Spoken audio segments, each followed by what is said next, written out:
हरिओम।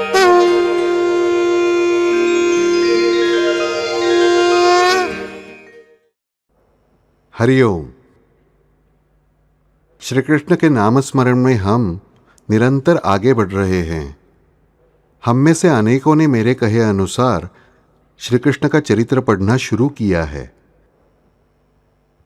श्री कृष्ण के विभिन्न रास खेलते समय, उसका आनंद लेते समय हम कर्मरास के कदम अत्यंत प्रेम से, परंतु अत्यंत सावधानी से, शांति से खेलते जा रहे हैं। हमने अब तक श्री कृष्ण के चरित्र की बहुत सी बातें देखी।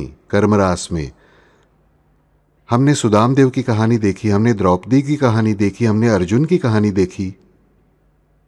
आज इस कर्मरास का अलग कदम जो हमें खेलना है, वो एक बहुत अलग रूप से इन श्री कृष्ण ने खेला है। श्री कृष्ण के चरित्र का प्रत्येक क्षण ये मानो अनंत अर्थों से, अनंत कृतियों से, अनंत हेतुओं से और अनंत कारणों से भरा हुआ था। इस संपूर्ण चरित्र में एक बात बहुत अलग दिखती है। बहुत से लोगों को वो खटकती भी है कि ये ऐसा क्यों। जैसे रामायण में वाली वध अनेक भक्तों को कहीं न कहीं चुभ जाता है, वैसे ही श्री कृष्ण के चरित्र में भी एक बात बहुत बार लोगों को खटकती है। और वो बात बहुत से निबंधों में, बहुत से लेखों में उल्लेखित की जाती है कि जब कुंती से श्री कृष्ण कहते हैं कि हे कुंती माता, आप मुझसे कुछ मांगिए, तब कुंती माता कहती है कि हे केशव, हे मेरे लाडले श्री कृष्ण, मुझे दुख देना। और श्री कृष्ण उनसे पूछते हैं, माता क्यों भला? देखिए, वर का अभिवचन देने से पहले वे उनसे पूछते हैं, क्यों माता? कुंती कहती कि हे कृष्ण, आगे कभी न कभी ऐसा संभव होगा कि मुझे थोड़ा सा भी सुख मिला तो मैं थोड़े समय के लिए ही सही आपको भूल जाऊंगी। दुख में स्वाभाविक रूप से बालक को याद माँ की ही आती है। हमें भी देखिए, हाथ अचानक कहीं से टकराया तो ओ माँ, ये शब्द मुंह से निकलता है। माँ से प्रेम हो न हो, पर उतने समय तक ओ माँ बाहर आता ही है। बराबर है? तो हे श्री कृष्ण, आप तो जगत जननी हैं, आप इस पूरे विश्व के आदि कारण हैं। आपका क्षण भर के लिए ही मुझे विस्मरण न हो, इसलिए मुझे सच में ऐसा लगता है कि आप मुझे हमेशा के लिए नित्य दुख ही दीजिए। श्री कृष्ण उनसे कहते हैं, तथास्तु। और इस तथास्तु कहे हुए क्षण से कुंती को क्या मिला? इस क्षण तक तो कुंती को तो हमेशा दुख ही मिला। देखिए, फिर इस क्षण के बाद कुंती को दुख ही मिला क्या? या उनके इन लाडले भगवान ने उन्हें हमेशा दुख में ही धकेल दिया क्या? हमें इसका आगे चलकर कोई भी संदर्भ नहीं मिलता, पर महाभारत में, भागवत में और सभी स्थानों पर इसका विशेष प्रकार से उल्लेख आया है कि इस मांग के बाद भी कुंती माता ने अत्यंत शांत चित्त से अपने जेठ और जेठानी की सेवा की है। राजनीति से पूरी तरह से ध्यान हटाकर उन्होंने केवल अपने बड़ों की सेवा, यानी अपने जेठ और जेठानी को ही सास ससुर मानकर उनकी सेवा की है, और पूरा बाकी का समय उन्होंने श्री कृष्ण के नामस्मरण में बिताया है। उसके बाद जब धृतराष्ट्र और गांधारी निर्णय लेते हैं कि अब हम ये सब छोड़कर वानप्रस्थाश्रम जाएंगे, उसी क्षण कुंती माता उनके साथ भी जाने के लिए निकली है। उन्हें कोई भी पाश नहीं रोकता, अटकाता नहीं। उनके साथ जाती है, उनके साथ उनकी सेवा करती है, और जिस क्षण उनका अंतिम समय निकट आता है, वैसे ही उनके साथ वे भी देह त्याग करके चली जाती है। हमने यदि अब तक का कुंती का जीवन देखा और ये जीवन देखा तो ध्यान में आएगा कि बहुत विरोधाभास है। इस क्षण तक की कुंती ये अत्यधिक शांति से जलती रहने वाली ऐसी एक बहुत बड़ी बिजली है। बिजली और शांति से चमकने वाली, यह कठिन बात लगती है ना। द्रौपदी ये अग्निशिखा है, वो दमकने वाली बिजली है। वही कुंती कैसी है कि बिजली का सारा सामर्थ्य उनमें है, पर फिर भी वे दाहक नहीं है। द्रौपदी दाहक है, कुंती दाहक नहीं है। जिस क्षण उनके स्वयं के पुत्र थोड़े से धैर्य से दूर जा रहे हैं, ऐसा उन्हें लगता है, या उनका ज्येष्ठ पुत्र नीति अनीति के चंगुल में फंसकर अपने पुत्र धर्म से, पति धर्म से और धर्म रक्षक के क्षत्रिय धर्म से दूर जा रहा है, ये ध्यान में आते ही कुंती स्पष्ट रूप से उन सभी से कहती है, हे मेरे लाडले पुत्रों, क्लिब या धैर्यहीन ऐसे पुत्रों को जन्म देने से अच्छा है कि वे पुत्र जन्मते ही मृत हो गए होते तो मुझे अधिक आनंददायी लगता। इस एक वाक्य में कुंती के पूरे जीवन का सार आ जाता है। महाभारत के युद्ध का आरंभ होने के बाद भी ये कुंती अपने पुत्रों के शिविर में नहीं रहती, ध्यान में रखना। वे रही हैं धृतराष्ट्र के साथ उनकी सेवा करते हुए। कितना असामान्य धैर्य लगा होगा उस स्त्री के पास, ध्यान में रखना, कि शत्रु के शिविर में, और ऐसे शत्रु जो उनके बच्चों के विनाश के लिए घात लगाए बैठे हैं, उन्हीं के माता पिता की सेवा करते हुए शांति से गांधारी के आंसू पोंछते हुए वे रही हैं। और गांधारी के प्रत्येक पुत्र की मृत्यु के साथ कुंती को वास्तव में उतना ही दुख हुआ है। उनका वर्णन गांधारी ने स्वयं किया है कि हे कुंती, कि दुर्योधन, अब दुशासन भी नहीं रहा, केवल दुर्योधन बचा है और दुर्योधन छिपकर बैठा है, ये खबर आती है। तब कुंती ही उनके पास है और गांधारी उनसे कहती है, कुंती, आज पहली बार तुम मूक हो। इसका अर्थ मुझे समझ रहा है, क्योंकि आज तुम्हारे द्वारा मुझे सांत्वना देने का समय नहीं है, बल्कि आज मेरे द्वारा तुम्हें सांत्वना देने का समय आ गया है। देखिए दो स्त्रियां कितनी महान हैं। ये ऐसी प्रचंड ताकत वाली कुंती भले ही बिजली हो, पर वे दाहक बिजली नहीं है। और ऐसी निरंतर चमकने वाली, जिस क्षण उन्हें पता चलता है कि उनके पति उन्हें पुत्र सुख नहीं दे सकते, अत्यंत शांति से कुंती अपने पति से कहती है कि हे पांडु नृपति, परमेश्वर के मन में जो होगा वैसा ही होगा, परंतु इस केवल मिले हुए शाप के कारण आप परमेश्वर से दूर मत जाना, बल्कि परमेश्वर के और भी निकट जाने का निश्चय कीजिए। ध्यान में रखिए, उनके पति को शाप मिला हुआ है कि जिस क्षण तुम तुम्हारी किसी भी पत्नी को स्पर्श करोगे, उसी क्षण तुम्हारी मृत्यु हो जाएगी। इसलिए पुत्र प्राप्ति नहीं, कन्या प्राप्ति नहीं, पुत्र जन्म ही नहीं हो सकता। पांडु राजा विरक्त होकर दोनों पत्नियों को लेकर वन में जाते हैं, पर फिर भी एक मोह के क्षण के अधीन उनका अधपतन होता है और उनकी मृत्यु हो जाती है। उस मृत्यु का कारण बनी माद्री सती हो जाती है। कुंती ने उन्हें प्राप्त वर से 5 पुत्रों को जन्म दिया है, ध्यान में रखिए। कहीं भी व्यभिचार नहीं, अनाचार नहीं है, ध्यान में रखिए। एक श्रेष्ठ सतीत्व है। उसके बाद इन 5 पुत्रों को लेकर कुंती का वर्णन है। अश्रत, अश्रद, अश्रुवदा, यानी क्या, तो जिनकी आंखों की पलक के सिरे को भी आंसुओं ने स्पर्श नहीं किया, ऐसी वे कुंती जी। अर्थात अपने पति के निधन के बाद अपनी सौतन के, जो बहन जैसी है, सौतन नहीं है, ध्यान में रखना, उसकी मृत्यु के बाद ये कैसी हैं कि उनकी पलकों को भी आंसुओं ने स्पर्श नहीं किया है। वे अपने 5 बच्चों को लेकर आती है। लौटने के बाद भीष्म पितामह से मिली है। भीष्म पितामह ने उन्हें वचन दिया है कि कुंती, तुम मेरी कन्या हो, आज से पुत्रवधू नहीं। और इन 5 पुत्रों के समान संवर्धन के लिए उन्होंने संघर्ष किया। नकुल और सहदेव उनके कोई नहीं है।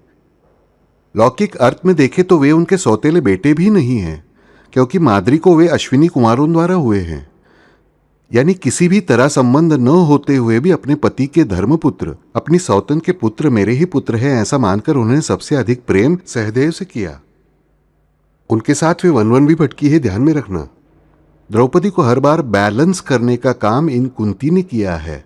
और ऐसी ये पूरा जीवन संघर्ष करने वाली कुंती, ये देखिए, मुंह लटकाकर घूमने वाली कुंती नहीं है। दैव के आगे घुटने टेकने वाली कुंती नहीं है कि जो कुछ होना है वो होगा ही, मेरा बुरा ही होगा तो बुरा ही होने दो, ऐसा नहीं है। बुरा हुआ तो मैं उसे अपने कर्तृत्व से अच्छा कर सकूंगी, इतना जबरदस्त कॉन्फिडेंस या जबरदस्त आत्मविश्वास होने वाली कुंती है। और वे मांगती है परमेश्वर से दुख, और परमेश्वर उन्हें तथास्तु कहते हैं। तो ये न्यास कौन सा है, ये पदन्यास कौन सा है, ये कर्मन्यास कौन सा है?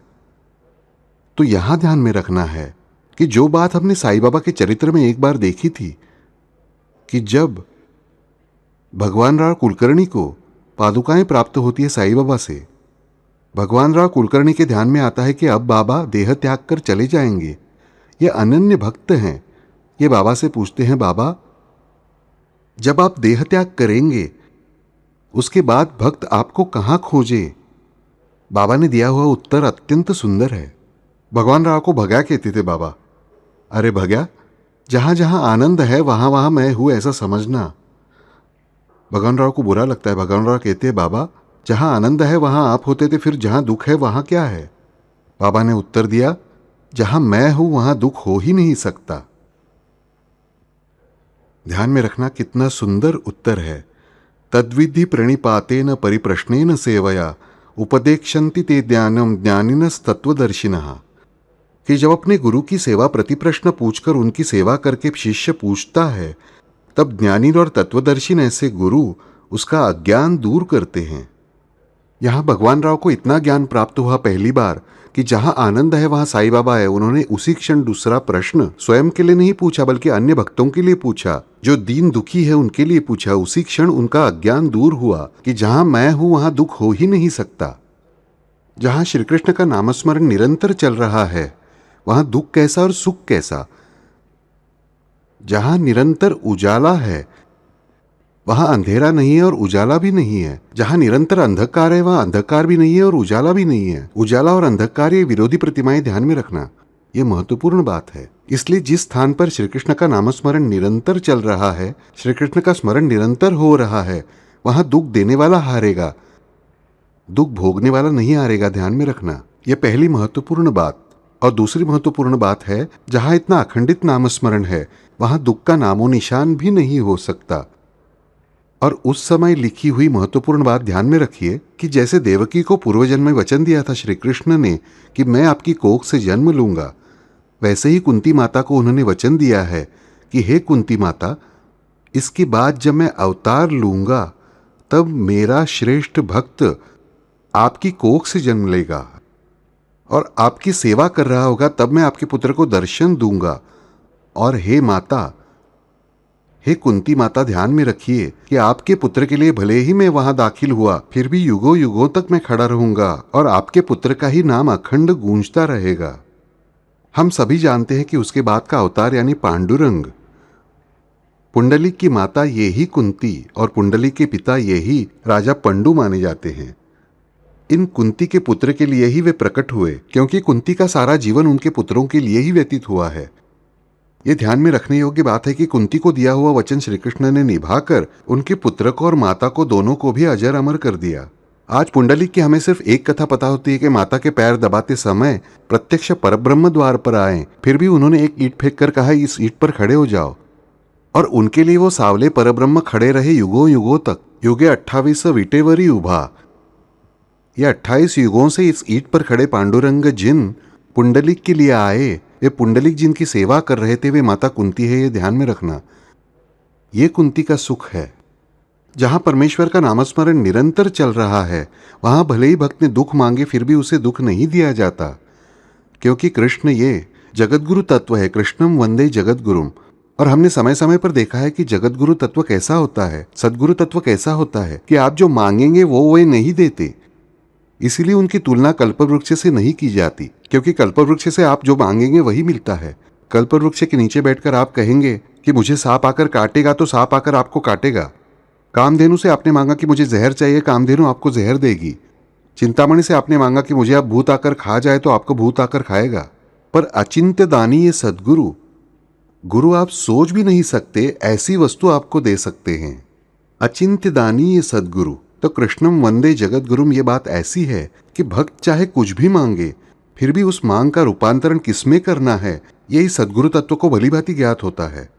और श्री कृष्ण का ये जो कर्मन्यास इसीलिए अत्यंत विचित्र और अलग प्रतीत होता है, वो हम सभी भक्तों के लिए है कि भक्त चाहे कुछ भी मांगे परमेश्वर से, सदगुरु तत्व से, फिर भी उसी वरदान का आधार लेकर परमेश्वर जो उचित होता है उस भक्त के लिए वही उसे देते हैं। शब्द वे ही रहते हैं, लेकिन उनका अर्थ पूरी तरह बदल चुका होता है। हम सामान्य से अनुभव में देखते हैं, रत्न है भाई लड़का, एकदम रत्न, बराबर, यानी क्या कहना होता है, रत्न है। दूसरा क्या कहना होता है, सच में इसकी कोख से रत्न जैसा बेटा जन्मा। रत्न ये एक ही शब्द पर दो अर्थों में विरुद्ध दिशा में जाता है। उसी प्रकार भगवान सदगुरु तत्व उन्हीं शब्दों में भले ही वरदान दे बैठे, उनके वचन के लिए दे बैठे, फिर भी उन्हें जो देना होता है वही वे देते हैं। मजला आवडो अथवा नावडो, तुझे इच्छिसी तेची घडो, हेची मागता न अवघडो जीभ माझी। हम कुंती जितना दुख मांग नहीं सकते, कुंती जितने स्तर तक हम नहीं जा सकते, फिर भी हम इतना तो मांग सकते हैं। परमेश्वर मैं लाख चीजें मांगूंगा आपसे कुछ भी, पर आपको लगे मेरे लिए योग्य है तभी दीजिए अथवा मत दीजिए। और मुझे मनचाहा कुछ भी न मांगने की बुद्धि जरूर दीजिए। इतना तो हम कम से कम मांग सकते हैं या नहीं, पर हम यही नहीं मांगते। मुझे ये चाहिए, मुझे वो चाहिए, मुझे वो चाहिए, हम निरंतर मांग करते रहते हैं।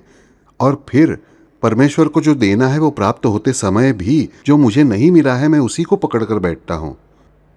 जब मुझे कोई चीज नहीं मिलती तब पहले मिली 99 चीजें मैं देखता ही नहीं, मैं भूल गया होता हूं।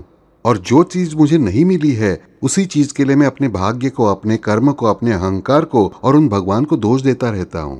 मेरे पास पहले जो कुछ है उसका मैंने कितने गुना उपयोग किया है, इस पर मुझे पहले विचार करना चाहिए।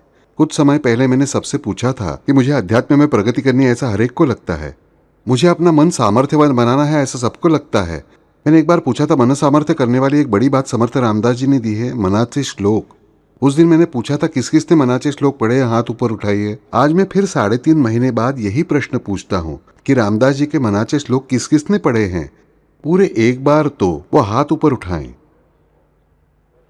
आज मुझे आनंद है कि पिछली बार की तुलना में 8-10 हाथ ज्यादा दिख रहे हैं, पर बाकी लोगों का क्या? मेरी आध्यात्म में प्रगति होनी चाहिए, मुझे भगवान दिखने चाहिए, मुझे भगवान के करीब जाना है। मुझे संस्कृत के श्लोक नहीं आते, मुझे गुरु मंत्र नहीं मिला है, पर जो इन अनादि अनंत संतों ने मेरे लिए भर भर कर परोस कर रखा है उसका मैंने क्या किया? मुझे ज्ञानेश्वरी पढ़ना कठिन लग रहा होगा, मुझे गीता का अर्थ समझ नहीं आता हो, पर रामदास जी की भाषा तो अत्यंत सुबोध है। मनाचे श्लोक अत्यंत आसान है कि पहली दूसरी तीसरी के बच्चे को भी समझ में आ सकते हैं, पर मैं वो भी क्यों नहीं पढ़ सकता? यदि मुझे जीवन में कुछ अच्छा प्राप्त करने की इच्छा है तो मैं मेरा कर्म विहित रूप से अच्छे प्रकार से क्यों नहीं कर सकता? मनाचे श्लोक का अनुवाद कितनी भाषा में हुआ है किसी को पता है? हिंदी में हुआ है, गुजराती में हुआ है, बंगाली में हुआ है, इंग्लिश में पद्य रूप में नहीं गद्य रूप में अनुवाद हुआ है, उसके बाद तेलुगु में हुआ है, तमिल में हुआ है, तुलु भाषा में हुआ है, प्रत्येक भाषा में अनुवाद हुआ है, बराबर। पर हम जो मराठी जानते हैं जो भाषा, उस भाषा में पढ़ने में क्या हर्ज है? पर हम पढ़ते नहीं। और फिर हम कहते हैं कि हमारी आध्यात्म की प्रगति कोई ना कोई कभी तो आएगा और हमें आगे धकेल कर ले जाएगा, पर मुझे थोड़ा बहुत कर्म करने में क्या हर्ज है? और श्री कृष्ण के जीवन का एक कुंती के साथ खेला गया, कुंती से खिलवाया गया पदन्यास एक ही बात कहता है कि तुम्हें जो मांगना है वो तुम उचित रूप से मांगना, सटीक शब्दों में मांगने का प्रयास करना। फिर एक आध बार तुमने गलत मांगा तो भी कुछ बिगड़ता नहीं। वे परमात्मा बैठे हैं तुम्हें वही वरदान देकर उसमें से भी सर्वोत्कृष्ट घटित करवाने के लिए। श्री कृष्ण के जीवन का ये जो पदन्यास है इसे हम और 3 चरित्रों में देखते हैं। एकनाथ महाराज का पुत्र था हरि पंडित। वो विद्वान पंडित है, वह अत्यंत कर्मठ प्रवृत्ति का है और उसकी मनोवृत्ति को पूरी तरह से उस पैठण क्षेत्र के कुछ शास्त्रियों ने बिगाड़ दिया है। उसे उसके पिता का आचरण पसंद नहीं आ रहा है कि पिता वेदों का अर्थ मराठी में बताते हैं क्यों, कहीं भी भोजन करने जाते हैं क्यों, यह मंजूर नहीं है, और प्राकृत में ग्रंथ रचना करते हैं क्यों, वो पिता के खिलाफ जा रहा है। एकनाथ महाराज की पत्नी, एकनाथ जी की पत्नी का नाम किसे पता है? गिरिजाबाई। एकनाथ जी की पत्नी गिरिजाबाई एक अत्यंत श्रेष्ठ कवयित्री है, ध्यान में रखना, एक श्रेष्ठ संत स्त्री है। उनसे हरि पंडित पूछता है कि माँ ये सब क्या तुम्हें मंजूर है? तुम कैसे अनाचार सहकर इनके साथ रही हो? तुम मेरे साथ चलो। वे उसे स्पष्ट रूप में उत्तर देती है कि केवल पति के पीछे पीछे जाना है इसलिए मैं यहाँ नहीं रहती पुत्र, बल्कि मुझे ये पूरी तरह से सही लगता है इसलिए मैं रहती हूँ, ध्यान में रखना, क्योंकि मेरे पति जो धर्म बता रहे हैं वही प्रेम का धर्म मुझे पूरी तरह मान्य है। इकलौता पुत्र घर छोड़कर जा रहा है, माँ को कितना दुख हुआ होगा सोचिए। और ये पुत्र बुरा नहीं है, यह अत्यंत प्रेमल है, यह अत्यंत न्याय नीति से चलने वाला है, पर उसकी न्याय नीति की व्याख्या गलत हुई है। यह हरि पंडित घर से चला जाता है, एकनाथ जी उसे आशीर्वाद देते हैं। उसने एकनाथ जी को नमस्कार तक नहीं किया है, वो माँ को नमस्कार करता है, गिरिजा को। गिरिजाबाई उसे दोनों के आशीर्वाद देकर मुक्त होती है कि ध्यान में रखना हरि, तुम्हें मेरे साथ तेरे पिता के आशीर्वाद निश्चित ही प्राप्त हैं, पर यदि तुम्हें परमेश्वर को पाना है तो ध्यान में रखना परमेश्वर का वास्तविक स्वरूप जानने का प्रयास करना। हरि पंडित को लगता है उनकी माँ ने मर्म बताया, इसीलिए वो उनका जो वेद यजुर्वेद, उस यजुर्वेद के अध्ययन में मग्न हो जाता है। जप तप अनुष्ठान करते रहता है, पर परमेश्वर के दर्शन नहीं होते। उसके बाद बड़े बड़े पंडित, शास्त्री, अधिकारी, धर्माधिकारी लाए जाते हैं। वे धर्माधिकारी भी अंत में एकनाथ जी के पक्ष में ही हो जाते हैं कि एकनाथ जी जो बताते हैं उसमें गलत कुछ भी नहीं है। पूरी तरह से संपूर्ण रूप से अच्छे शब्दों में, अच्छी वेदवाणी में, सुसंस्कृत रूप से सभी के लिए ये ज्ञान का भंडार एकनाथ महाराज ने सबके लिए खोल दिया है। उस ग्रंथ को स्वयं रामेश्वर शास्त्री जी सिर पर लेकर नाचते हैं। फिर भी हरिपंडित को विश्वास नहीं होता। उसे लगता है कि ये रामेश्वर शास्त्री जी भी 91 वर्ष के होने से उनका बुढ़ापे के कारण दिमाग सठिया गया है। बाद में ऐसा प्रसंग आता है कि एकनाथ जी महाराज अब वृद्ध हो चुके हैं, गंगा जी के तट से पैदल चलते जा रहे हैं, तपती धूप है और इन काशी पैठन के बुरे पंडितों ने रास्ते में कांटे रखे हुए बबूल के। हरिपंडित बैठा है। हरिपंडित का मन व्याकुल होता है कि मेरे पिता के पैरों में कांटे चुभने वाले हैं, पर उसी क्षण ध्यान में आता है कि अपने पिता बुरे हैं, अपने पिता गलत काम कर रहे हैं, उन्हें दंड मिलना ही चाहिए। उसके मन में ऐसा विचार आता है कि दंड तो मिलना ही चाहिए, फिर पिता का दंड पुत्र क्यों न ले। इसीलिए हरिपंडित उन कांटों पर से चलकर जाने निकलता है। ये दंड मुझे मिलने दो। हरिपंडित के पैरों में एक भी कांटा नहीं चुभता। मैं कांटों पर से चल रहा हूं, पर मुझे एक भी कांटा नहीं चुभ रहा, परंतु कांटों के पास चलने वाले मेरे पिता के पैरों से तो खून बह रहा है। ये देखने के बाद हरिपंडित की आंखें खुलती है। विचार कीजिए, कितनी सुंदर बात है। इस एक महान पुत्र को महान पिता ने कितनी सुंदरता से, कितने प्रेम से समझाया कि तुम्हारे पैर में चुभने वाला कांटा बेटे मेरे अंतःकरण में लगने वाला है। और इस क्षण हरिपंडित को साक्षात्कार होता है कि मेरे पिता कितने महान हैं। और पिता के रूप में नहीं बल्कि सद्गुरु मानकर मैं आपके पैर छूता हूं। हरिपंडित चरणों में नतमस्तक होता है और उसी क्षण श्रीखंडा के रूप में रहने वाले श्री कृष्ण साक्षात हरिपंडित को दिखाई देते हैं। ध्यान में रखना, यहां हरिपंडित ने मांगा क्या और परमेश्वर ने दिया क्या, सद्गुरु तत्व ने दिया क्या, मुझे बताइए। क्योंकि हरिपंडित के पास सच्चाई थी। वो गलत रास्ते पर था, पर फिर भी उसके पास सच्चाई थी। ध्यान में रखना, उसके पास पूरी तरह से प्रेम था, उसके पास पूरी तरह से श्रद्धा थी, और इसीलिए उसे किसी बुरे मार्ग पर न जाने देते हुए सद्गुरु तत्व ने हल्के से अपने हाथों पर उठा लिया था। एकनाथ महाराज के पैरों से निकल रहा खून और उस हरिपंडित के पैरों में न चुभने वाला कांटा, ये भी श्री कृष्ण ने कुंती के साथ खेले हुए पदन्यास का दूसरा कदम है। उसी के साथ साथ हम दूसरा कदम देखते हैं, संत श्रेष्ठ ज्ञानेश्वर जी के जीवन में खेला गया है। ज्ञानेश्वर महाराज गुस्सा होकर बैठे हैं। ज्ञानेश्वर जी को क्रोध कैसा और अनुराग कैसा, ध्यान में रखना। ये ज्ञानेश्वर जी अपनी कुटिया का दरवाजा बंद करके बैठे हैं और नन्ही मुक्ताबाई उनसे कह रही है, ताटी उघड़ा ज्ञानेश्वरा। मुक्ताबाई महायोगिनी है, ध्यान में रखना। पूरे वारकरी संप्रदाय के साथ यदि आप खेलेंगे, नाचेंगे, जुड़ेंगे तो ध्यान में आएगा कि मुक्ताबाई के प्रति अपरंपार प्रेम है हर एक के मन में। बहुत ही गिनी चुनी रचनाएं हैं उनकी, पर उनकी प्रत्येक रचना अथाह समुद्र से भी अथाह है। एक ही वाक्य वे उनसे कहती है, किवाड़ खोलिए ज्ञानेश्वर जी, और उसी क्षण किवाड़ खोला जाता है। ध्यान में रखना, ये किवाड़ कौन सा है? ताटी उघड़ा ज्ञानेश्वरा। उसी के साथ हम मुक्ताबाई की दूसरी कथा भी जानते हैं कि मुक्ताबाई को मांडे बनाने होते हैं। उन्हें अग्नि नहीं मिल रही थी। ज्ञानेश्वर जी अपना योगाग्नि जागृत करके उस योगाग्नि पर मुक्ताबाई मांडे सेकती हैं। अब जिन्हें किसी चीज से कोई लेना देना नहीं है, जिन्हें कोई इच्छा नहीं है, उन्हें मांडे खाने की इच्छा भला क्यों हो? पर इन दो बातों से प्रकट होता है वो ज्ञानेश्वर जी ने आगे जारी रखा हुआ श्री कृष्ण की गीता का ज्ञानेश्वरी रास। ताटी उघड़ा ज्ञानेश्वरा कह रही है मुक्ताबाई कि हे प्रत्येक भक्त, जिस क्षण याद रखना, जिस क्षण क्रोध जागृत होगा, जिस क्षण तुम्हें दुख मिलेगा, सारे जग से निरंतर केवल दुख ही मिलेगा, उसी क्षण तुम्हारे हृदय का किवाड़ तुम खोलना।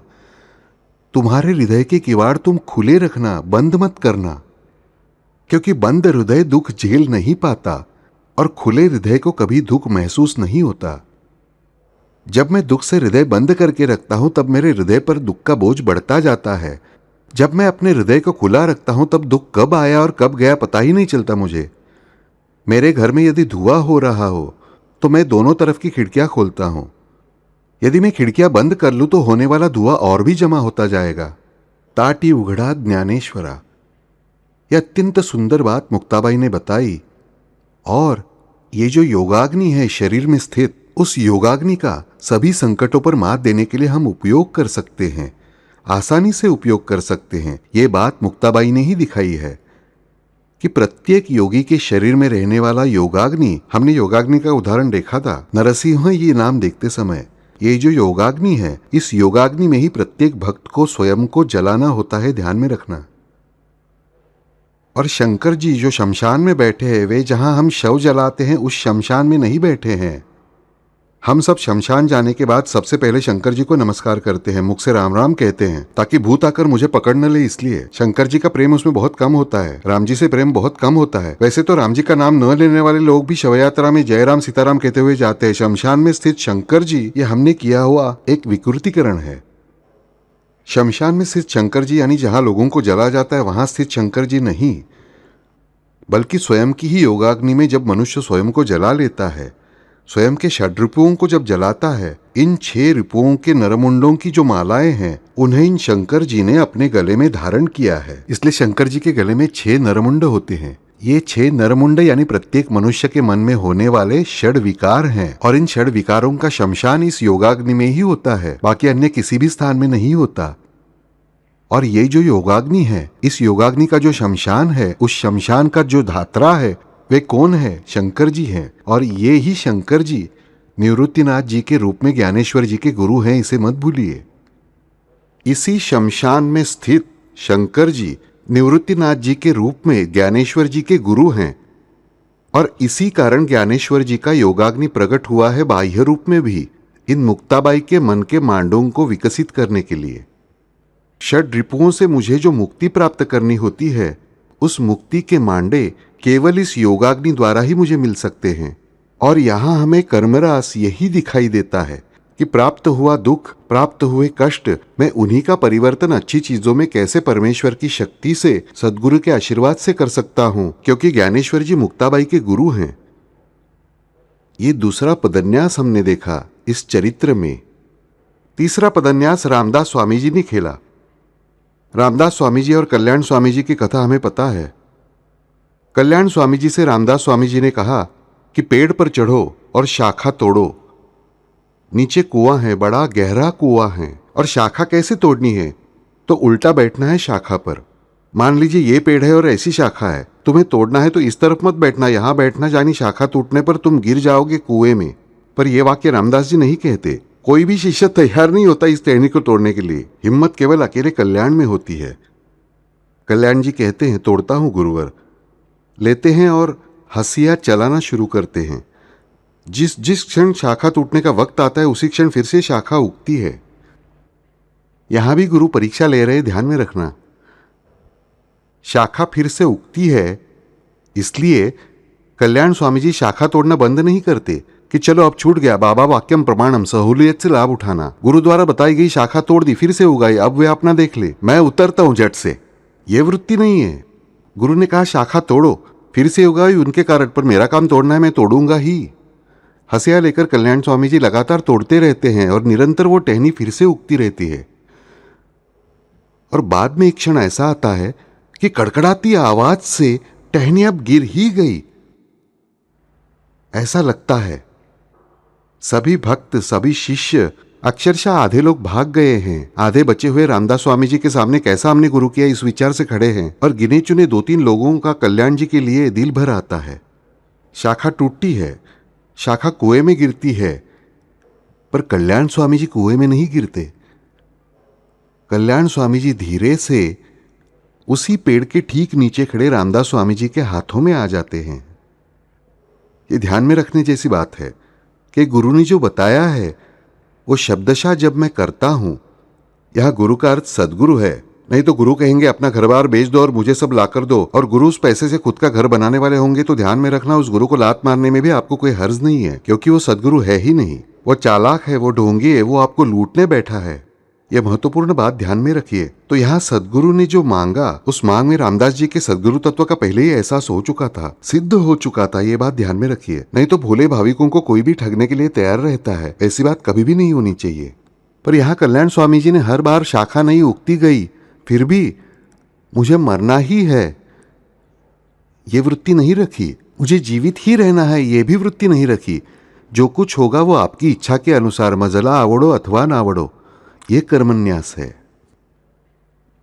इन्हीं महाविष्णु के ये 3 महान भक्त और इन तीन महान भक्तों के जीवन में इसी बात का एहसास होता है। और यहाँ ध्यान में रखने वाली बात एक है कि ज्ञानेश्वर जी ने कृष्ण की गीता को ज्ञानेश्वरी के रूप में कथन किया, वहीं एकनाथ जी ने इन्हीं श्री कृष्ण द्वारा उद्धव जी को बताया गया भागवत एकनाथी भागवत के रूप में कथन किया, और रामदास जी ने इन्हीं श्री राम ने जो कुछ वशिष्ठ जी और हनुमान जी से बात की, जो जो योग वशिष्ठ में बताया गया वही दासबोध में प्रकट रूप में बताया। इन तीनों भक्तों ने इन्हीं भगवान का कार्य आगे जारी रखा है और इसीलिए उनके भी तीनों के जीवन में यही कर्मन्यास अत्यंत सुंदर रूप से खेला गया हमें दिखता है। तो ये कुंती के साथ किया हुआ पदन्यास, कुंती के साथ खेला गया रास, उन कुंती द्वारा किया गया पदन्यास हर एक भक्त मन में धारण करने का प्रयास करे तो ध्यान में आएगा कि आपको जीवन में परमेश्वर से क्या मांगना चाहिए और क्या मांगना नहीं चाहिए, या कुछ मांगने की जरूरत भी है या नहीं। और यदि मुझे मांगने की इच्छा हो रही है, मैं मनुष्य हूँ, मेरी मांगने की इच्छा को मैं रोक नहीं सकता, तो बेझिझक मांगना। पर मांगते समय एक ही मांग की रट अंत तक लगाए रखिए कि हे परमेश्वर, मैं मांग तो रहा हूँ, सचमुच मुझसे रहा नहीं जा रहा, इसलिए मैं मांग रहा हूँ, क्योंकि मैं सामान्य मनुष्य हूँ, मैं फालतू मनुष्य हूँ, मेरी इच्छा नहीं मरती, मैं कोई बैरागी नहीं हूँ, मैं सन्यासी नहीं हूँ, मेरी 10,000 नहीं, 10 करोड़ नहीं, 33 करोड़ इच्छाएं होंगी, पर उन्हें पूरा करना है या नहीं मैं आपके चरणों में अर्पित करता हूँ परमेश्वर, लेकिन मुझे उसकी जिम्मेदारी मत दीजिए। तो मैं मन से कहता हूँ मेरा जीवन पूरी तरह सुख और आनंद से ही भर जाएगा। पर ये सब करते हुए परमेश्वर को मैंने सारी जिम्मेदारी सौंप दी, यानी मैं क्या हतकृत्य होकर हिम्मत हार कर बैठा रहूं? नहीं। कुंती के पदन्यास में हमारे ध्यान में आएगा कि कुंती कहीं भी ये कर्म त्यागिनी नहीं है। उन्होंने हर एक कर्म सुचारू रूप से किया है, उन्हें पति की सेवा सुचारू रूप से की है, सौतन का सम्मान किया है। नई उनके बाद 3 साल बाद आई हुई सौतन का भी मैं तुम्हारी बड़ी बहन के रूप में तुम्हारा स्वागत करती हूं, इस प्रेम से ही उसका स्वागत किया है। उसे बहुत प्यार से, उनकी भाषा माद्री को उनकी भाषा नहीं आती थी, माद्री मद्र देश से आई थी, उन्हें भाषा नहीं आती थी, उन्हें भाषा इन कुंती ने सिखाई है। अपने ज्येष्ठ सास ससुर की सेवा की है, भीष्म के शब्द का उल्लंघन नहीं किया है। कृष्ण भांजे होकर भी उनका देवत्व उन्हें मान्य है और पुत्रों से कहीं भी गलती होने नहीं दी है। और जिस क्षण अपनी पुत्रवधू का दुख उनसे सहा नहीं जा रहा है, उस क्षण वे अपने बेटों से भी लड़ने के लिए तैयार हुई है। ऐसी ये कुंती ने अपने किसी भी कर्म का त्याग नहीं किया है, पर यह कर्म हर बार करते समय इन कुंती ने पूरी तरह से मेरा भरोसा श्री कृष्ण आप पर ही है और आपकी इच्छा के बाहर मैं नहीं हुई, ये समर्थ रूप से दर्शाया है। ये कुंती दुर्बल नहीं है। इन कुंती का दुख मांगना ये दुर्बल का मांगना नहीं है, बल्कि वो सचमुच एक समर्थ योगिनी का मांगना है, ध्यान में रखना। इन्हीं कुंती की कथा के साथ हमें मन में दूसरी एक बात का एहसास होता है, दूसरा एक व्यक्तित्व, जो कुछ समय पहले कहा कि गांधारी का व्यक्तित्व। इन गांधारी के साथ, इन गांधारी से खिलवाया गया श्री कृष्ण का न्यास, कर्मन्यास, ये और भी एक सर्वश्रेष्ठ स्तर का है। दुर्योधन को गांधारी बुलाती है और कहती है कि तुम पूर्ण निर्वस्त्र अवस्था में मेरे सामने खड़े रहो। दुर्योधन को कुछ भी पता नहीं होता, दुर्योधन निकल रहा होता है। बीच में हमारे श्री कृष्ण महाराज आते हैं, कहते क्या क्या चीची चीची, ऐसे कैसे जा रहे हो तुम? नहीं, मेरी माता ने बुलाया। माता हुई तो क्या हुआ, तुम इतने बड़े हो गए हो, बाकी का शरीर छोड़ दो, पर कम से कम गुप्तांग तो ढक कर जाना। और उन्होंने क्या कहा है, निर्वस्त्र आ जाना, तुम वस्त्र मत पहनना, तुम पत्ते बांध कर जाना। दुर्योधन को मान्य होता है, माँ ने कहा है वस्त्र मत पहनना। गांधारी को कहाँ पता होता है कि ये चतुर महाराज बैठे हैं रास्ते में, ये केले के पत्ते लेता है, बांधता है और दुर्योधन महाराज जाते हैं। गांधारी जिस क्षण आंखें खोलती है, उस क्षण दुर्योधन का संपूर्ण शरीर वज्रांग हो जाता है, सिर्फ उतना ही हिस्सा बचता है जो पत्तों से ढका हुआ है। गांधारी कहती है, ये तुमने क्यों किया होगा इसका मुझे अंदाजा है दुर्योधन। उसके बाद दुर्योधन मारा जाता है। महाभारत का युद्ध समाप्त होने के बाद श्री कृष्ण गांधारी से मिलने जाते हैं। श्री कृष्ण प्रणाम करने जाते हैं गांधारी को हमेशा की तरह। श्री कृष्ण ने स्वयं के परमेश्वरत्व को सिद्ध किया होने के बावजूद भी चाचा चाची मामा मौसी सबको प्रणाम करते हैं, उम्र के हिसाब से सबको सम्मान देते हैं। उन्होंने कहीं भी पुरुषार्थ का त्याग नहीं किया है, कहीं भी लौकिक जीवन का त्याग नहीं किया है, ध्यान में रखना। तब गांधारी उन्हें शाप देती है कि हे श्री कृष्ण, मेरे कुल के विनाश को जैसे तुमने रोकने में समर्थ होने के बावजूद भी नहीं रोका, तो मैं तुम्हें शाप देती हूं कि तुम्हारे भी कुल का विनाश तुम्हें इसी तरह खुली आंखों से देखना पड़ेगा। श्री कृष्ण फिर मुस्कुराते हैं। उसी क्षण गांधारी का हृदय भर आता है कि मैंने ये क्या किया, कि मैंने जिसकी निरंतर उपासना की, जिनके साथ हमेशा धर्म है, इसके लिए उनके साथ विजय है, मैंने अपने स्वयं के पुत्रों को भी कभी विजयी होना ऐसा आशीर्वाद नहीं दिया, बल्कि धर्म की विजय हो ऐसा आशीर्वाद दिया। वो मेरी मति अब भ्रष्ट कैसे हुई? ये हुआ कैसे केशव? ये तुमने क्यों करवाया? और ये करके मैं कितनी कितनी दूर चली गई परमेश्वर आपसे कि मेरे पुत्र अनाचारी हैं, उनका विनाश होना आवश्यक है, ये मुझे पता होने के बावजूद भी मातृ प्रेम के कारण मेरी बुद्धि ऐसी भ्रष्ट कैसे हुई? मैं उनका दुख समझ सकती हूं, मुझे हुआ दुख मैं सहन कर सकती हूं, पर तुम्हें दिया हुआ शाप। तब श्री कृष्ण गांधारी से कहते हैं, गांधारी माता, ध्यान में रखना, मुझे शाप देने का सामर्थ्य अन्य किसी में भी नहीं है।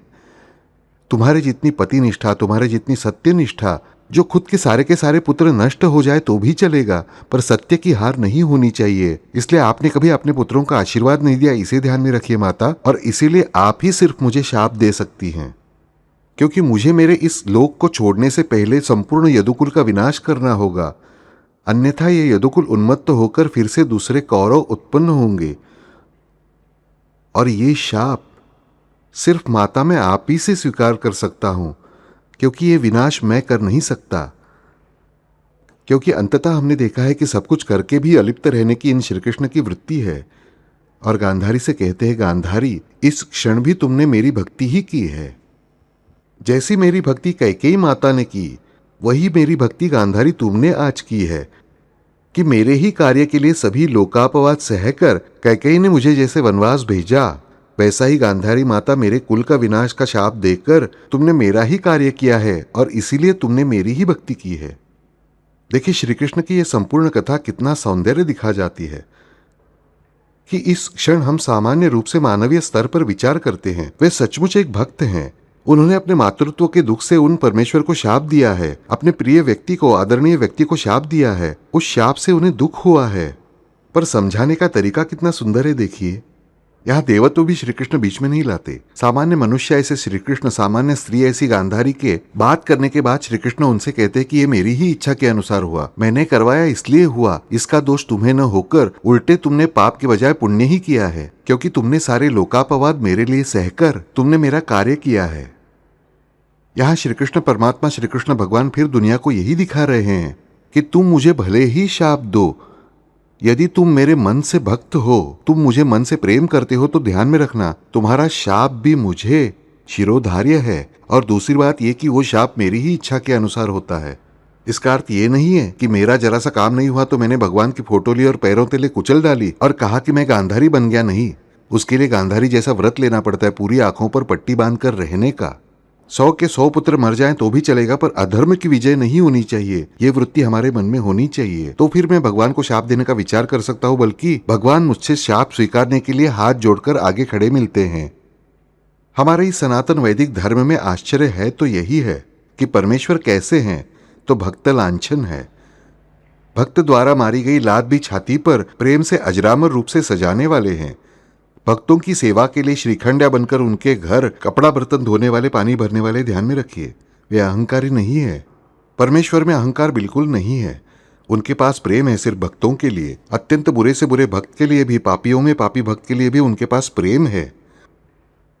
जिस किसी ने भावार्थ रामायण पढ़ी होगी, भावार्थ रामायण किसने लिखी है पता है?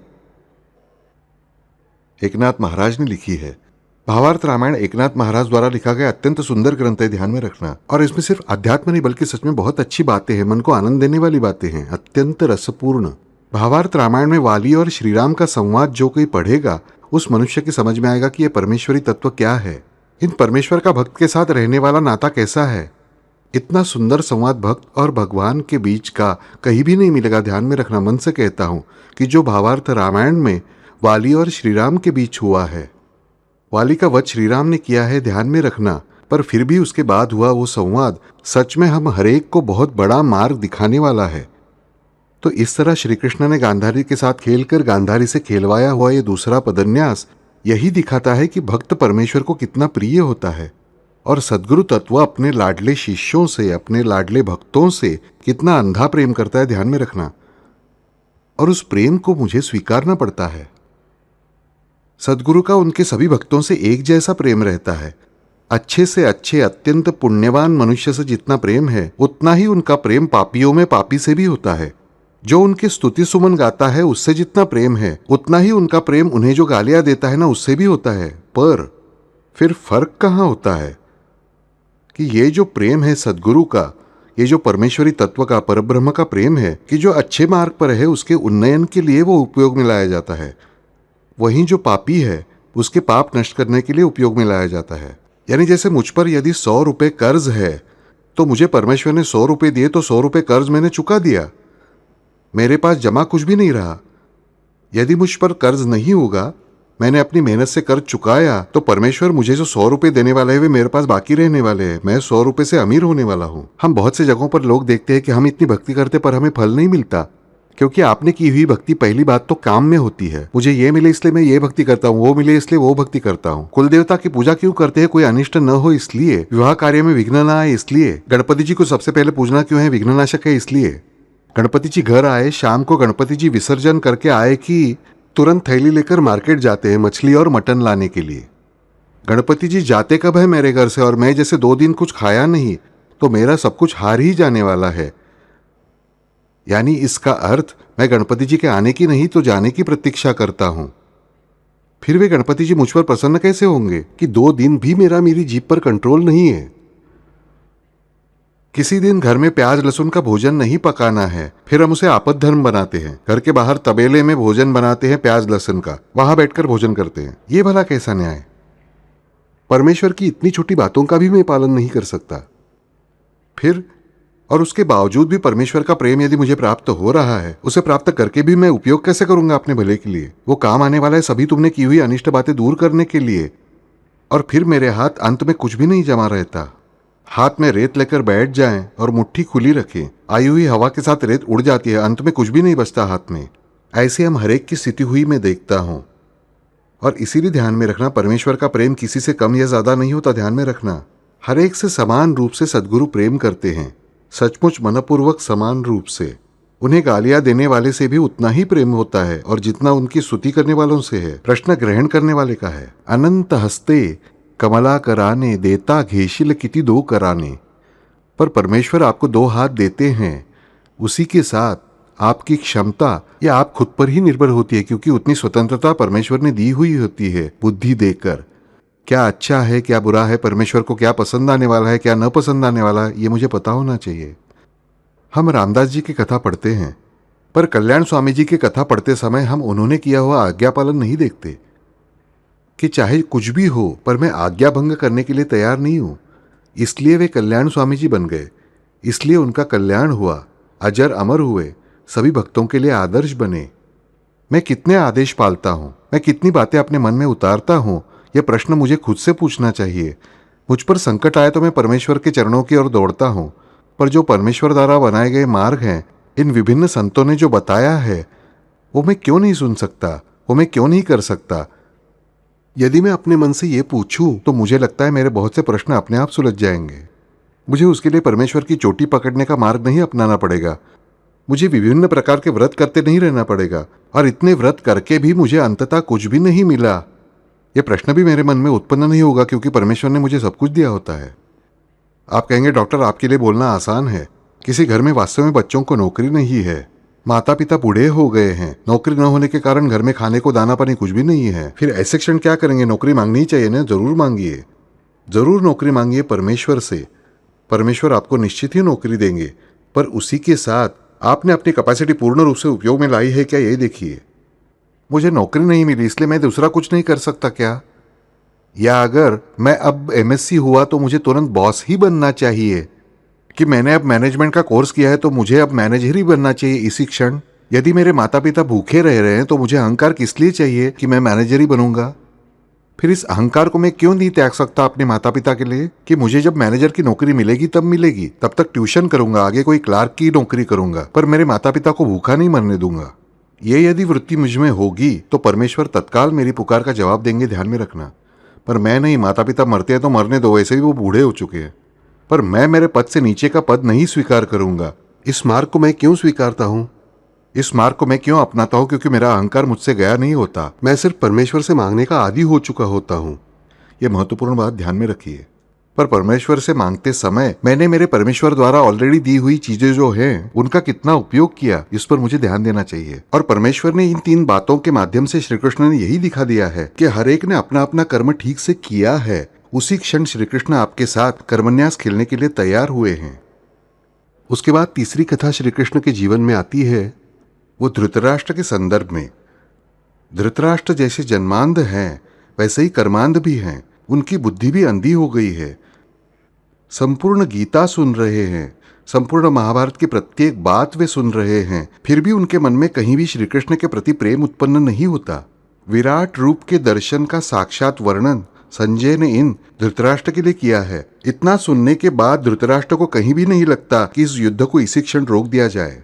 ध्यान दीजिए, इन संजय ने पूरी तरह से वर्णन किया है कि यह विराट दर्शन कैसे हुआ। फिर भी धृतराष्ट्र के अभी भी मन के दरवाजे नहीं खुलते और धृतराष्ट्र संजय से कहते हैं कि युद्ध जारी रहने दो। युद्ध जारी रहता है। उसके बाद युद्ध की समाप्ति होती है और पांचों पांडवों को लेकर श्री कृष्ण धृतराष्ट्र से मिलने जाते हैं।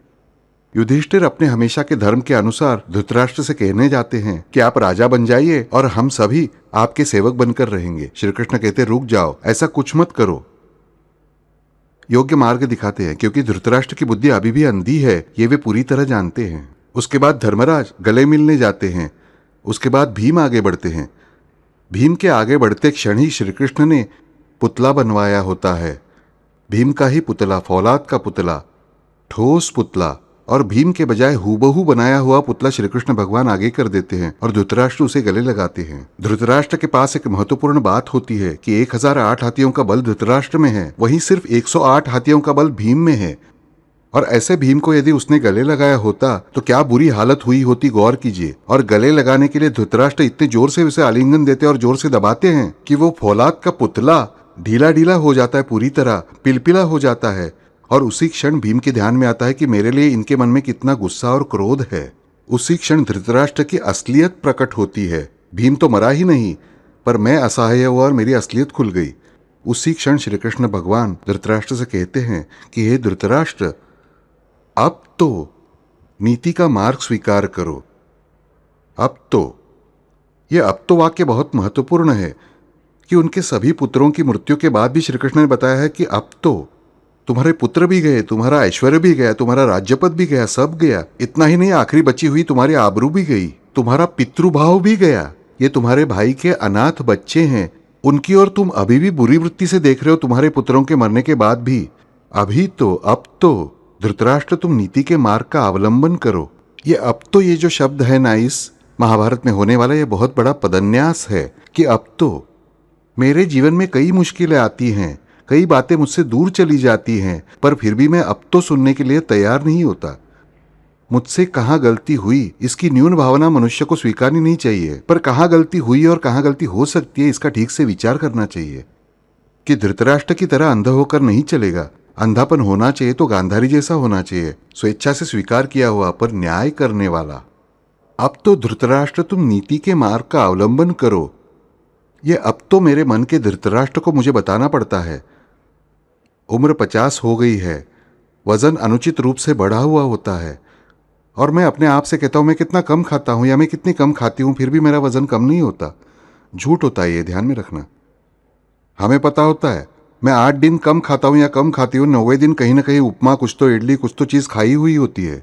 ध्यान में रखो कि यहां मैं डॉक्टर के रूप में आपको बता रहा हूं, सुना तो भी आपत्ति नहीं, कि शरीर का वजन ये कैसा है कि आप अगर पगार कितनी लाते हैं और पगार में से खर्च कितना करते हैं। जितना खर्च करके जो बचता है वो बैंक में जमा होता है। आप जितना खाते हैं, जितना खर्च करते हैं, उस खाने में से जो बचता है वही शरीर में जमा होता है। और चूंकि बैंक बैलेंस आपका कम नहीं हो रहा है, इसका अर्थ आप अभी भी अपनी जरूरत से ज्यादा खा रहे हैं। ये सीधा साधा मेडिकल साइंस का नियम है। फिर वो 10 रोटियां खाती है और मैं 2 खाती हूँ, फिर भी मैं मोटी कैसे? कोई बात नहीं, इसका अर्थ आपके लिए 2 रोटियां भी ज्यादा ही है। फिर मुझे कमजोरी आती है डॉक्टर, 2 रोटियां खाई नहीं तो कमजोरी का कारण क्या है? यदि आपके बैंक में लाखों रुपए पड़े हुए हैं तो आप भूखे नहीं मरेंगे, यदि नौकरी करना बंद करें तो भी सामान्य बात है। पर मैं मन से उतने खाने के लिए ट्यून हो चुका होता हूँ और ये बात मैं सामान्य व्यवहार में ध्यान में नहीं लेता। वहां मैं अपने ही मन को एक्सक्यूज देता रहता हूँ। बुरा मत मानिए, मेरे पेशेंट बैठे होंगे तो कहेंगे डॉक्टर ने हमें बताया, वैसा नहीं है। पर यह हर एक को बताने जैसी बात है कि ये मैं मन का नियम बनाता हूँ कि मुझे वजन कम करना है, पर मैं अंधा हुआ होता हूँ। मैं खुद की तरफ देखने को तैयार नहीं होता कि मेरे अंधेपन के कारण मेरी कहाँ गलती हो रही है। मैं एक व्यवहार का उदाहरण दे रहा हूँ, पर यही उदाहरण हम सभी जगह देख सकते हैं कि मेरे बच्चे ठीक से पढ़ाई नहीं करते। बच्चों की गलती नहीं है, मेरी गलती है, ध्यान में रखना। यदि 18 वर्ष से कम उम्र के बच्चे पढ़ाई नहीं कर रहे हैं तो वो गलती माँ बाप की ही है, बच्चों की नहीं। मेरे पास सवाल आते हैं, बापू हमारा बेटा पढ़ाई नहीं करता, हर समय टीवी देखता है, गलती किसकी? आपकी है। आप टीवी देखते हैं इसलिए। उस दिन मैं एक महिला से प्रत्यक्ष महिला कह रही थी क्या करें, टीवी देखने नहीं दिया तो वो खाना नहीं खाता। महिला से मैंने पूछा, बहन जी कल यदि मैंने बच्चे से कहा कि तुम मिट्टी का तेल पीने की जिद पकड़ना, पिलाएंगे आप उसे मिट्टी का तेल? हाँ, वो कैसे होगा? कहा उसने जिद पकड़ी कि माँ तुमने मिट्टी का तेल नहीं पिलाया तो मैं खाना नहीं खाऊंगा। तो क्या करेंगे आप? पीटूंगी उसे। कहा फिर वही इस समय क्यों नहीं आप कर पाती? वहां फालतू बेहुदा दुलार आपको क्यों करना चाहिए? वो हमारे बच्चे को ना खाना खाने के लिए टीवी देखना पड़ता है। जो माता पिता से प्रश्न पूछा वो माँ जवाब नहीं दे पाती कि मिट्टी का तेल पीने की लड़के ने जिद की, तो क्या आप पीने दोगे? नहीं पीने दूंगी। फिर जो गलत है उसके लिए आप बच्चों को डांटना सीखे तो उसमें हर्ज क्या है? पर हम ये सारी बातें टालते हैं। बच्चों पर ज्यादा लाड़ प्यार के कारण हमने उन्हें सर पर चढ़ा रखा होता है। बच्चों को आप लोगों के सामने मत एक्सपोज कीजिए जरूर, मुझे पूरी तरह से मंजूर है। मैं यदि अपने बच्चे को दूसरे के सामने दोष दूंगा तो सभी लोग उसे दोष देंगे, पर मेरे बच्चे को मेरे सामने कोई भी दोष बताना और योग्य समय पर बताने आना चाहिए। यानी बच्चों में यदि दोष है तो वो माता पिता की गलती है, ध्यान में रखिए। प्रारब्ध के अनुसार कुछ घटनाएं घटती है वो बात अलग है, परंतु 100 में से 99% घटने वाली घटना माता पिता की गलती के कारण ही होती है, प्रारब्ध के कारण नहीं। यह महत्वपूर्ण बात ध्यान में रखनी है कि प्रारब्ध अंततः एका जनार्दनी भोग प्रारब्धाचा परी हरिकृपे त्याचा नाश आहे। इन छोटी छोटी बातों में भी मैं अपना कर्म ठीक से लगातार नहीं करता रहता, और जब मैं लगातार कर्म नहीं करता मैं अपने अवगुणों की ओर धृतराष्ट्र की तरह देखता हूँ। परमेश्वर का विराट रूप मेरे सामने वर्णित किया जाने के बावजूद भी मेरी आंखों को दिखाई न दिया हो, फिर भी मेरे कानों को समझ रहा है संजय क्या कह रहा है। जगह जगह पर संत चरित्र मुझे बताते हैं जीवन में मुझे क्या करना चाहिए, पर फिर भी मैं वो करने को तैयार नहीं होता। मैं प्रवचन में आता हूं, मैं सुनता हूं, अगले दिन मैं भूल जाता हूं। कोई बात नहीं, भूलना ये मनुष्य का गुणधर्म है, पर याद रखना यह भी मनुष्य का गुणधर्म है, यही मैं याद नहीं रखता। भूलना मनुष्य का गुणधर्म है, निश्चित रूप से मैं भूल सकता हूं, पर मैं याद कर सकता हूं, मैं याद करने की कोशिश कर सकता हूं, मैं याद करने का कर्म कर सकता हूं, लेकिन ये मुझे कभी याद नहीं आता। अपना क्या सुना, बस अच्छा लगा, पर बाद में वो ध्यान में नहीं रहता। इसका अर्थ है कि मैं याद करने की कोशिश नहीं करता। 40 साल पहले दोस्त ने क्या कहा था और उसने मुझे कैसे चोट पहुंचाई थी, सहेली मुझे कैसे बोली थी, ये 40 वर्ष बाद उसके बूढ़े होने या मेरे बूढ़े होने के बाद भी मुझे याद आ सकता है। 40 वर्ष में मेरी उससे भेंट नहीं हुई, पर मुझे याद आता है। हमने पिछली बार देखा श्री कृष्ण को याद नहीं, सुदामा ने मुझे चने नहीं दिए थे, पर हमें याद रहता है। फिर मुझे ये बातें क्यों नहीं याद आती? आज किसी को भी दोष नहीं दे रहा हूं, ध्यान में रखना। तो आज का ये कर्मरास का जो पदन्यास है वो पदन्यास स्वयं की ओर देखने का है।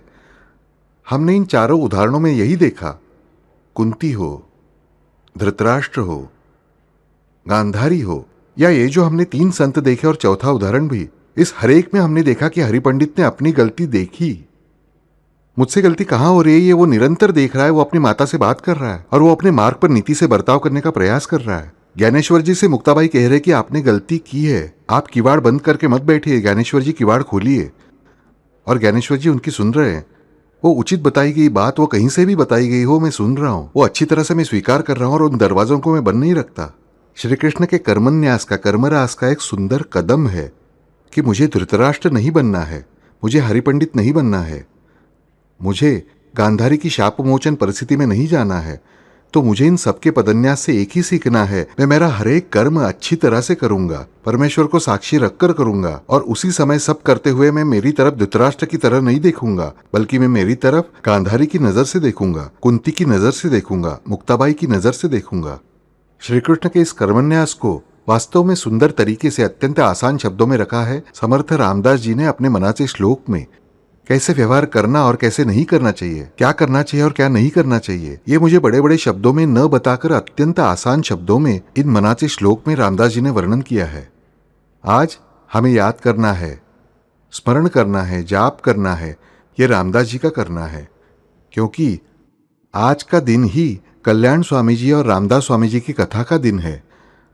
आज ही के दिन रामदास जी ने कल्याण स्वामी जी को आज्ञा दी थी कि तुम ये शाखा तोड़ना, इसलिए आज हम रामदास स्वामी जी का और कल्याण स्वामी जी का भी स्मरण करेंगे। इसीलिए आज हमारा मंत्र थोड़ा अलग होगा, हमारा जाप थोड़ा अलग होगा। ओम श्री कल्याण शिष्याय नमः, ओम श्री सद्गुरु रामदासाय नमः। फिर से सुनते हैं, ओम श्री कल्याण शिष्याय नमः, ओम श्री सद्गुरु रामदासाय नमः। ऐसे 2 एक साथ मिलाकर ऐसा हमें ये ठीक 11 बार कहना है। आया समझ में? ओम श्री कल्याण शिष्याय नमः, ओम श्री सद्गुरु रामदासाय नमः, ओम श्री कल्याण शिष्याय नमः, ओम श्री सद्गुरु रामदासाय नमः, ओम श्री कल्याण शिष्याय नमः, ओम श्री सद्गुरु रामदासाय नमः, ओम श्री कल्याण शिष्याय नमः, ओम श्री सद्गुरु रामदासाय नमः, ओम श्री कल्याण शिष्याय नमः, ओम श्री सद्गुरु रामदासाय नमः, ओम श्री कल्याण शिष्याय नमः, ओम श्री सद्गुरु रामदासाय नमः, ओम श्री कल्याण शिष्याय नमः, ओम श्री सद्गुरु रामदासाय नमः, ओम श्री कल्याण शिष्याय नमः, ओम श्री सद्गुरु रामदासाय नमः, ओम श्री कल्याण शिष्याय नमः, ओम श्री सद्गुरु रामदासाय नमः, ओम श्री कल्याण शिष्याय नमः, ओम श्री सद्गुरु रामदासाय नमः, ओम श्री कल्याण शिष्याय नमः, ओम श्री सद्गुरु रामदासाय नमः। हरि ओम।